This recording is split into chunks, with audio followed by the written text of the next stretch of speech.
কবিতা। আমার একটা নদী ছিল।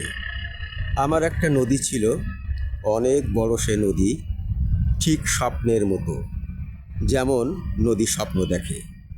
আমি স্নান করতাম, সাঁতার কাটতাম, নৌকা চালাতাম।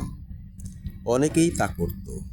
তারা বলে আমার নাকি কালেও কোনো কিছুই ছিল না।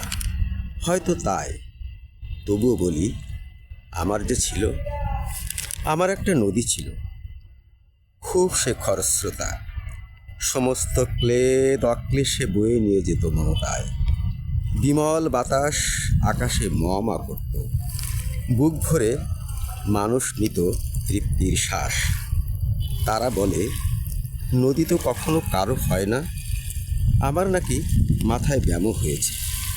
হয়তো তাই, তবুও বলি আমার যে ছিল।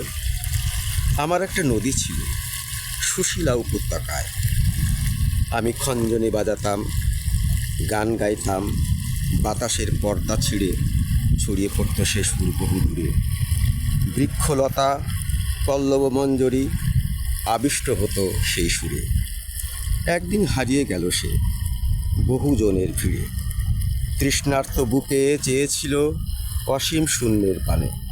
মৃত্তিকারা আর মৃত্তিকা ছিল না তখন, ধুধু ধূসর বালুকা বেলায় পতিত প্রান্তরে।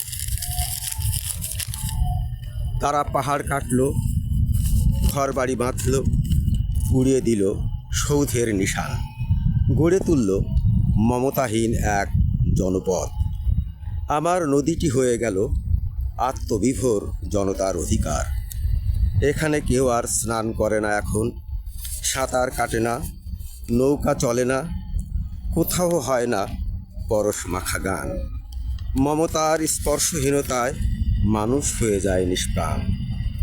আমার একটা নদী ছিল, অনেক বড় সে নদী, ঠিক স্বপ্নের মতো, যেমন নদী স্বপ্ন দেখে।